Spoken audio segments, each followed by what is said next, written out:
രാവിലെ ഇറങ്ങിയത് അമ്മു വേണു. എന്താ ഇത്ര വൈകണാവോ? കുട്ടികളുടെ കല്യാണം കഴിഞ്ഞ അങ്ങനെ തന്നെയാ, ഓരോരുത്തരും അവരവരുടെ വഴി നോക്കി പോകും. അതിന് തന്നെയാണല്ലോ അവരെ കല്യാണം കഴിപ്പിച്ചു വിട്ടിരിക്കണേ. അല്ലെങ്കിൽ ഇത് മാഷയുടെ പിറന്നാളായിട്ട് ഉച്ചയ്ക്ക് അച്ഛൻ്റെ കൂടെ ഊണ് കഴിക്കാനും കൂടി നിൽക്കാണ്ട് പുറത്തു പോവോ? ഈ രാധ ഉള്ളത് കൊണ്ട് ഞങ്ങൾക്ക് കുറച്ച് പായസം കിട്ടി, അതവൾ ഓർമ്മിച്ച് കൊണ്ടുവന്നല്ലോ. മക്കളെ കണ്ടും മാമ്പു കണ്ടും കൊതിക്കല്ലേ എന്നൊരു ചൊല്ല് കേട്ടിട്ടുണ്ട്. ഏയ്, ഒരു ചൊല്ലിലും കൊതു വന്നിട്ടില്ല. അവർക്ക് ഇന്നല്ലേ ഒരു ഒഴിവുള്ളൂ. ഞാൻ പോണു, അമ്മ അന്വേഷിക്കുന്നുണ്ടാവും.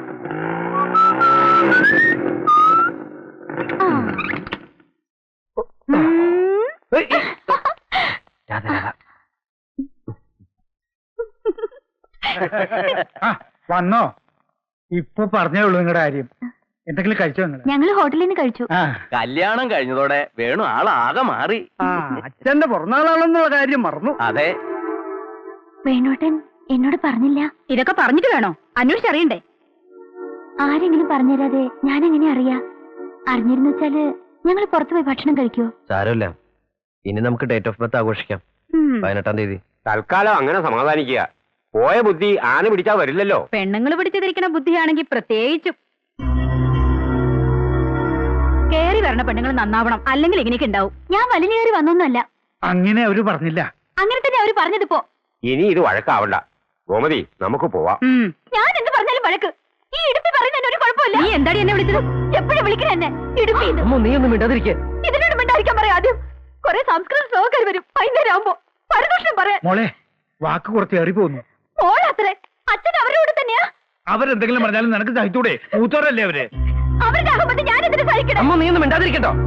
ഈ ഇടുപ്പി പറയണ നിങ്ങളൊക്കെ കേട്ടോളൂ. എന്നെ കൊണ്ട് വയ്യ. കേട്ടില്ലേ അഹങ്കാരം പറയണത്? ആഹാ, ഞാൻ പറയണ അഹങ്കാരം തോന്നിയാസം. ഇവറ്റിക്കൊക്കെ എന്തും പറയാം. എന്നോടുള്ള അസൂയ നിങ്ങൾക്ക് ഈ വയസ്സുകാലത്ത്. ഞങ്ങൾ ഒന്നിച്ച് നടക്കുന്നുണ്ടുള്ള അസൂയ. നീ അകത്തേക്ക് പോകുന്നുണ്ടോ? ഈ അസൂയ വെച്ചോണ്ട് നടന്നിട്ടാ നിങ്ങൾ ഒറ്റയ്ക്കായത്. നിങ്ങളുടെ ഭാര്യ വരെ.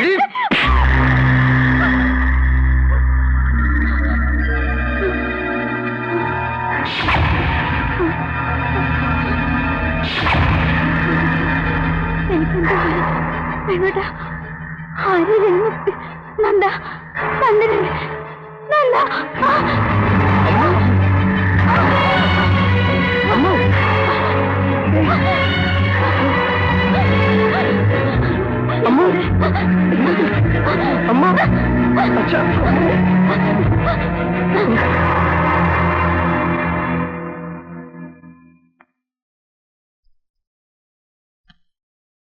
ബാർബിറ്റോൺ പതിവായി കഴിക്കാറില്ല. അതൊക്കെ കല്യാണത്തിനിടയിൽ മറന്നിട്ടുണ്ടാവും. എന്നാൽ ഈ ചൊള്ളിതീനുള്ള കുട്ടിയാണല്ലോ. 4 കൊല്ലം തുടർച്ചയായി കഴിച്ചാൽ കംപ്ലീറ്റ് മാറുമെന്ന്. ചിലർക്ക് 4 കൊല്ലം, വേറെ ചിലർക്ക് 6 കൊല്ലാവും ഇത്. ഏതായാലും ഇനി എന്തെങ്കിലും ഉണ്ടാവുകയാണെങ്കിൽ എന്നെ അറിയിക്കണം. എന്നാ ഞാൻ ഇറങ്ങട്ടെ. ശരി.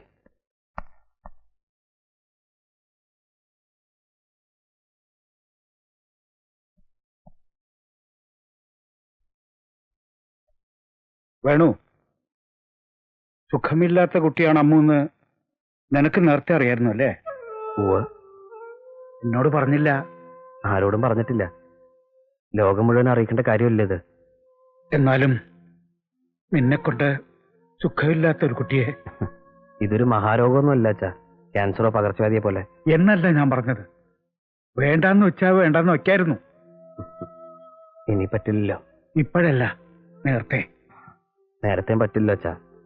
എനിക്ക് എന്തെങ്കിലും പറയാൻ കഴിയുന്നതിന് മുന്നേ ഇവരെടുത്ത കാര്യം പറഞ്ഞ അച്ഛനെന്നെ നാവ് കെട്ടിട്ടല്ലോ. പെരം നിറഞ്ഞിരിക്കുന്ന പെൺകുട്ടികളുടെ. നീ എന്നെ പരിഹസിക്കുകയാണോ? അല്ല, അത്രയ്ക്ക് കുരുത്തക്കേട് ഞാൻ വാങ്ങിവെക്കില്ല. ഇവരെടുത്തിട്ട് ജാതദോഷത്തെക്കുറിച്ച് ഞാനും ആലോചിച്ചു എന്ന് വെച്ചാൽ മതി. അസുഖമുള്ള കാര്യം അറിഞ്ഞപ്പോഴെങ്കിലും നീ പറഞ്ഞിരുന്നു വെച്ചാൽ. അപ്പോഴേക്കും വൈകി. കഴിഞ്ഞ കാര്യങ്ങള് ഇനി എന്തിനാച്ചാ പറയണേ? ഏടത്തി അനിയനും കൂടി ഈ വയസ്സനെ പറ്റിച്ചില്ലേ? ഇല്ലച്ചാ, കല്യാണം കഴിഞ്ഞിട്ടാണ് അമ്മോന് ഇങ്ങനെ ഒരു അസുഖം വന്നെന്ന് വെച്ചാ നമ്മൾ ഉപേക്ഷിക്കോ അതോ ചികിത്സിക്കോ? ഇതങ്ങനെയല്ലല്ലോ. ആണെന്ന് വിശ്വസിച്ചാ ഈ വിഷമൊക്കെ മാറും.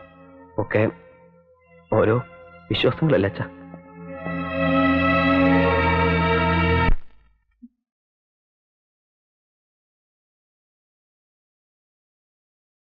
വേണുട്ടിനവിടെ ഡോക്ടറെ പറഞ്ഞയക്കാൻ പോയതാ. ഇപ്പൊ വരും.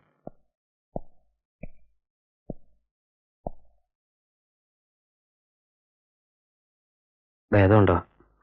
മരുന്ന് കഴിക്കാറുണ്ടായിരുന്നില്ലേ? 1-2 ദിവസം കഴിച്ചില്ലേ തോന്നുന്നു. അവിടെ ആവുമ്പോ നന്ദൻ ഓർമ്മിച്ചെടുത്തു തരും. ഞാൻ ഇടയ്ക്കത് മറക്കും. പതിവാ. തുടർച്ചയായിട്ട് കഴിക്കണമെന്നാണ് ഡോക്ടർ പറഞ്ഞത്. ഇതൊക്കെ അവനവൻ ഓർമ്മിച്ച് ചെയ്യേണ്ട കാര്യങ്ങളല്ലേ? എന്താണാവോ എനിക്ക് ഇടയ്ക്കിടയ്ക്ക് ഇങ്ങനെ വരണേ. പൂജയും പാട്ടും എത്ര കഴിച്ചു, മരുന്ന് എത്ര കഴിച്ചു. എന്നോട് അരിപ്പ് തോന്നുന്നുണ്ടാവും. എന്താ ഇത്? സമാധാനായിട്ടിരിക്കെ.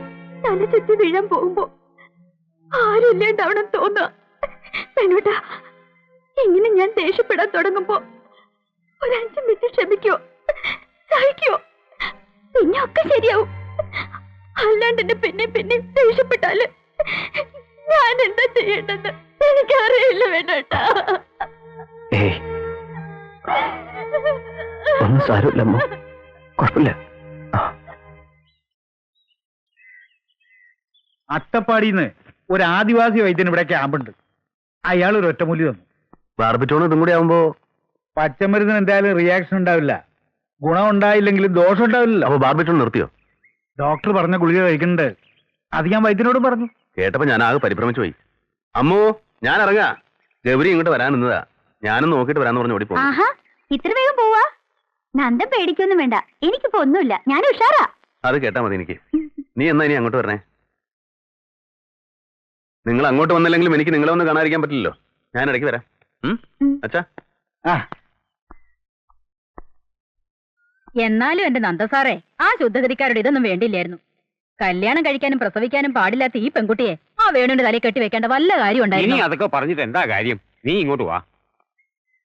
ആ അമ്മ പറയണായിട്ട് നന്ദൻ വിഷമിക്കണ്ട. ഇടുമ്പിയാ, ഞാനോട്ട് എന്നും വഴക്കാം. ഏതായാലും മോള് കുറച്ചു ദിവസം വീട്ടിൽ വന്ന് നിൽക്ക്.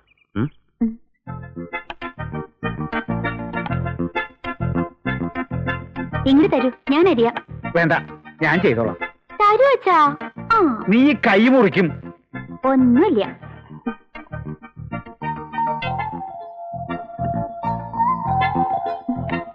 ഗുളിക കഴിച്ചായിരുന്നോ?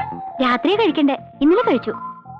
അച്ഛാ, ഞങ്ങളുടെ മുറിയുടെ മച്ചടിച്ചു വരാൻ ഒരാളെ വിളിക്കണം. അതിനെന്തിനാ ഒരാള്?